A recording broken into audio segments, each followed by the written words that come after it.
My name is Jessica Miller, and I'm turning 30 this year, a stay-at-home mom. But before getting married, I was all about work, but when we decided to tie the knot, my husband wanted me to be a homemaker.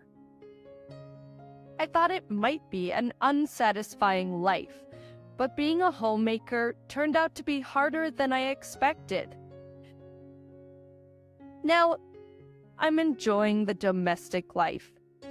He's 36 years old.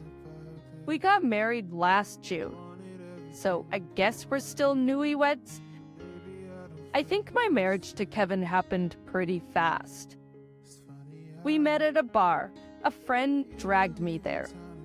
He asked me out that same night, and just 3 days into dating, he popped the question.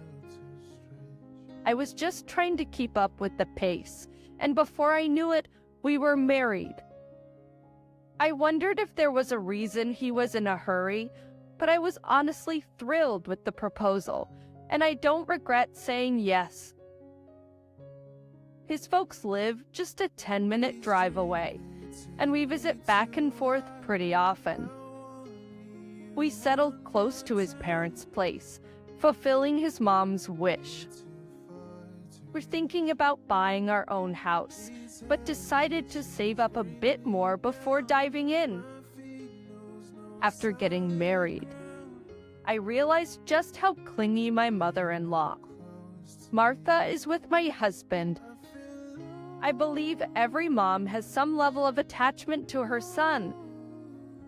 But Martha's clinginess was way beyond anything I had imagined. It seems my husband was raised like a little prince. He really used to leave everything up to his mom. I was genuinely shocked at first when I found out he couldn't even draw a bath. He'd never even used the water heater before. When I mentioned this to my mom, she blew her top.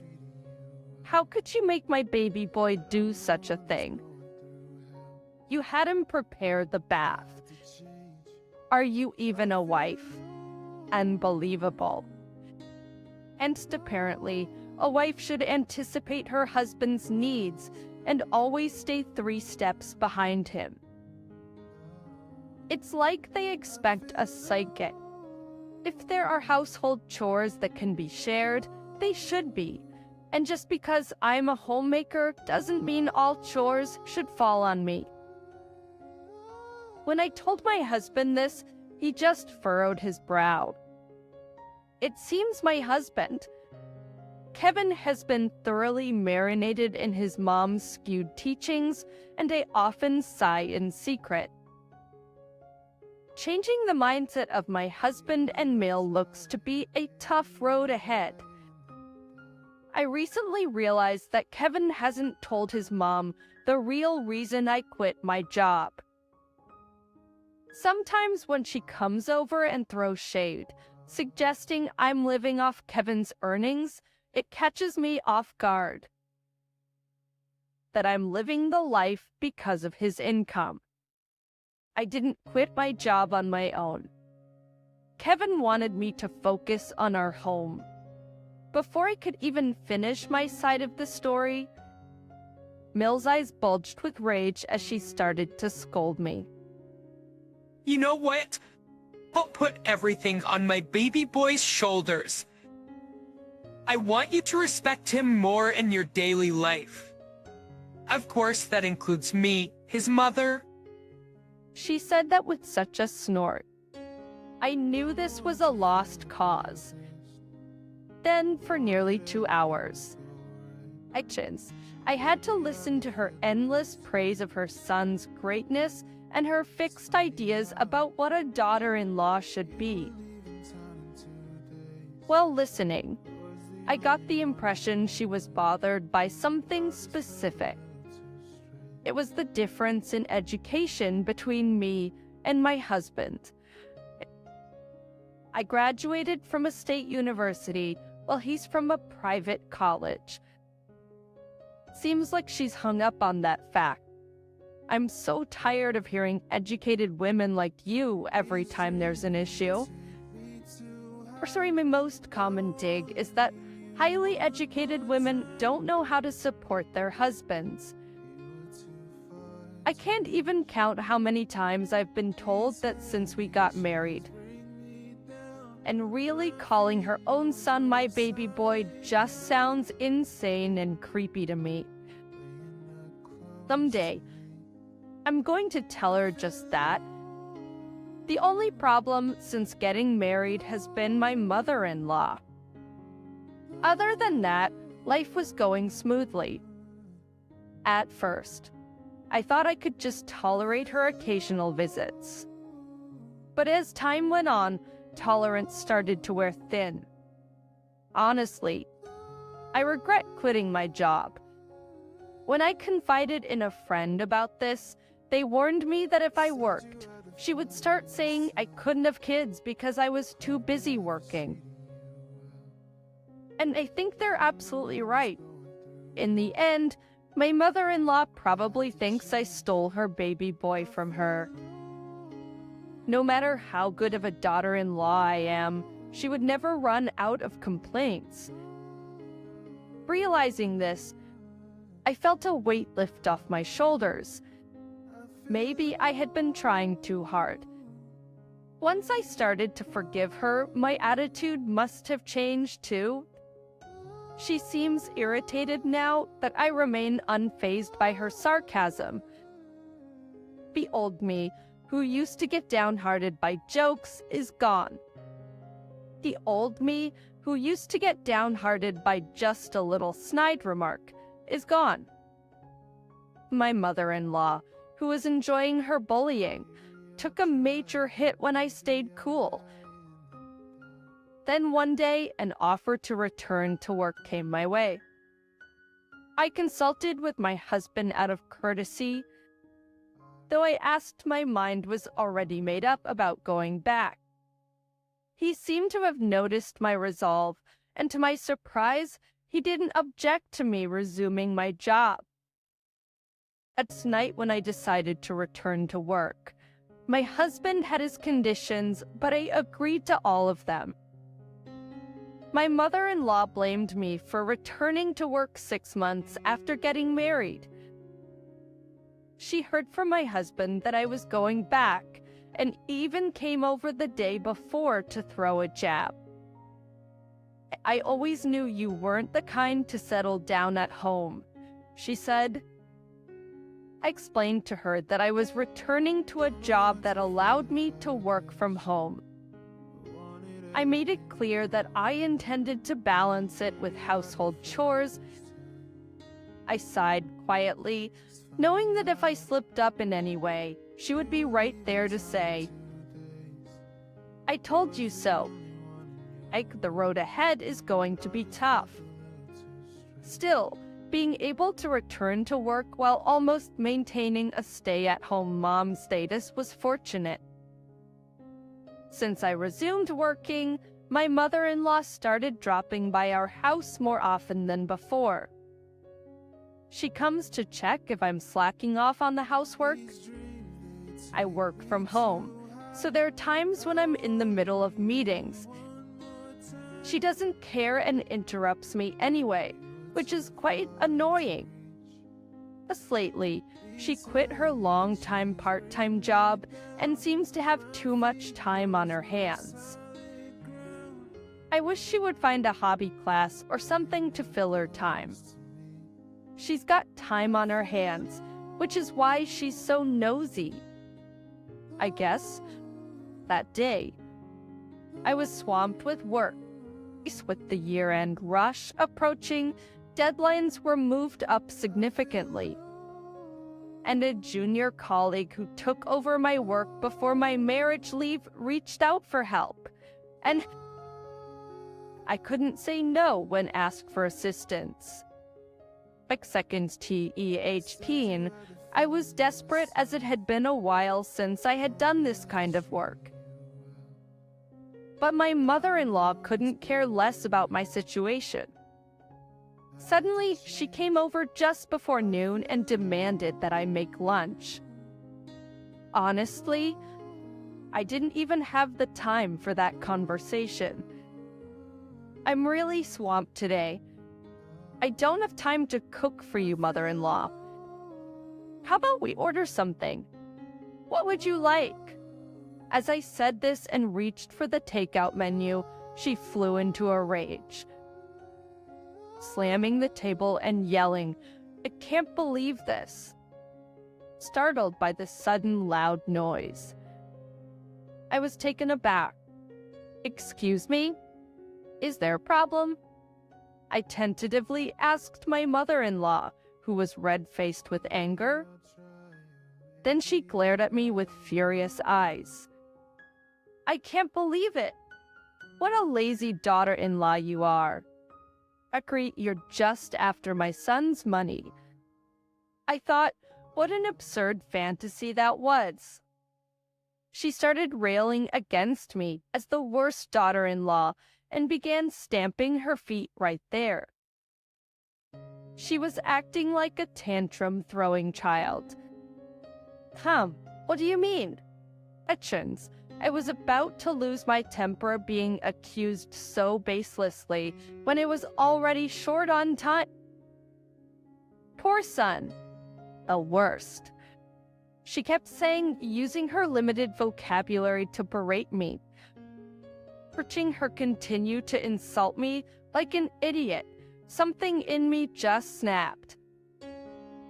This must be what reaching your breaking point feels like. Please stop with the ridiculous accusation that I'm after the property. Finally, I raised my voice. Usually calm, my shouting seemed to surprise my mother-in-law a bit. But it was only for a moment. She quickly twisted her mouth and started to insult me again. My son makes $70,000 a year. Parasitic housewives should get out, she said, throwing a box of tissues she had at hand. I thought to myself, I see how it is. Her words brought back my calm. Understood. I'll be leaving then. I turned my back to my mother-in-law and disappeared into my room. There's no point in talking to her any further. It's just ridiculous and a waste of time. Absolutely unproductive. It took me 10 minutes to quickly pack my things, 2 minutes to reach the front door, in about 12 minutes. I left the home I established as a newlywed. I headed to my former workplace, thinking it was crucial to get my work done first. Come evening, when I checked my smartphone, there were dozens of calls from my husband. Most of the messages were like, "Where are you?" and to come back home, but I ignored them all. I was angry with my mother-in-law, but I was also furious with my husband. They had both done something to me that I could never forgive. I was relieved to finish my work within the deadline, 2 days after leaving home. I had been practically living at the office, but from that day, I decided to return to my parents' house. But when I arrived, my parents were frantic, having been told by my mother-in-law and husband that I had run away. I hadn't noticed their attempts to contact me because I had turned off my phone due to the constant calls from my husband while I was working. I apologized to my parents for not being reachable. Then I asked them what exactly they had been told. According to my mother-in-law, I'm the worst daughter-in-law. I never look after my husband, indulge in luxuries all day with the money he earns working hard, and I'm just lazing around at home. She claimed I lied about returning to work and only pretended to be busy when she visited. She told my parents that I'm squandering my husband's $70,000 salary. At this point, her delusions sound almost like truth, and I can't help but be oddly impressed by the extent of it. My mom, worried, asked me if it was true, to which I responded, of course not. Knowing me from before I was married, my parents unanimously said, well, that's obvious, with a wry smile. Still, they seemed relieved to hear the denial directly from me. Moreover, it seems my father later questioned my husband about the truth of the matter. He said if it was true, he was sorry for what their daughter had done. Apparently, my husband didn't deny it and accepted my father's apology. I'm closer to losing it over my husband's response than my mother-in-law's delusions. I turned on my smartphone and immediately made several calls. I was undoing the conditions my husband had set when I returned to work. With just my smartphone, I completed all the procedures. All I could do now was wait, ignoring all contacts from my husband. I started preparing for divorce. I couldn't stand my husband's attitude of caring only for his pride, and I didn't want to rebuild a relationship with him. Hiring a lawyer and moving my belongings while my husband was away, a month since I left home, passed by in a flash. Just when I thought it was about time, my mother-in-law launched an assault on my parents' house. It was Sunday, and I was harvesting in the family garden with my mother. A taxi pulled up at the gate, and with loud, hurried footsteps, my mother-in-law rushed in. As she headed straight for the entrance, I called out to her from the garden, "Mother-in-law, what's the rush?" I asked in a relaxed tone. Upon spotting me, she ran over with a demonic expression, clutching a red overdue notice in her hand. "You stupid daughter-in-law, you've been squandering my son's money after all," she yelled at the top of her lungs and threw what appeared to be an overdue notice at my face. It was a bill for late payments on utilities such as water, gas, and electricity. "Oh, mother-in-law, you need to pay these on time. You're past the due date," I said. I picked up each notice she had thrown at me and checked the payment deadlines. All of them were past the due date. My words turned my mother-in-law's face bright red. But it wasn't just us there. My mother was also listening to our exchange. "It's because you've been misusing his salary that the payments haven't been made," she accused. At my mother-in-law's words, I felt disappointed in my husband all over again. I couldn't help but laugh at the thought that he had only protected his own pride after all. "Your son is currently unemployed," I confronted my mother-in-law with the truth. She looked incredulous. I decided it was time to tell her the whole truth. Perhaps about 3 months into our marriage, my husband quit his job and came home. Naturally, I was shocked by this sudden development. When I asked for the reason, he said, "I just didn't click with my boss in juniors." After more than 10 years on the job, I wondered what he was on about all of a sudden. Digging deeper, it turned out a junior had been promoted before him, but he couldn't stand that his boss had allowed this, feeling he was superior to his junior, so he quit. That was the reality. I later heard from one of his former colleagues that no one tried to stop him. He'd always been someone with nothing but pride at the workplace, apparently sticking out awkwardly. They described him as a difficult person. He rushed into marriage with me because his junior got engaged first, and it seemed he panicked about being outdone. It makes me think maybe it didn't have to be me. Your son has been job hunting all this time. The $70,000 salary you mentioned, mother-in-law, that was mine. I was the one supporting your lifestyle. My mother-in-law just sat down muttering, "I can't believe it. This can't be." Right then, my husband came rushing in. He must have thought it bad to have the truth told.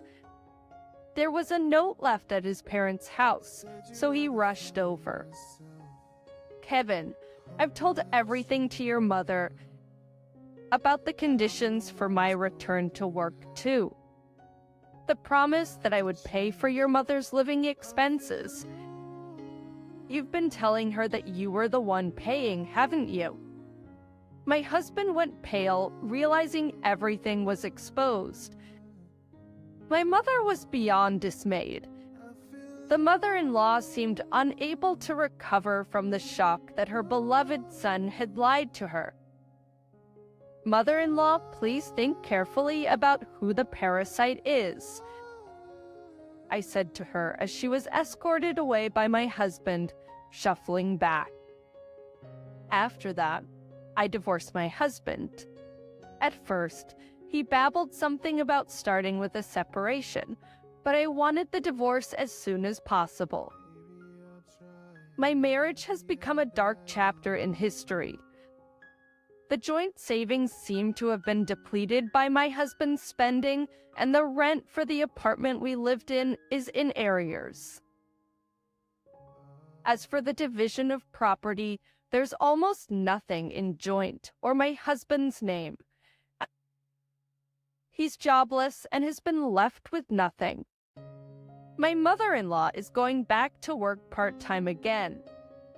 I've returned to my parents' house to restart my life. My work is enjoyable and fulfilling. And above all, I'm savoring the blessing of being able to spend time at my parents' home every day. I'm thinking of remodeling the family house for my own use next. Right now, I'm enjoying the freedom to use the money I earn for myself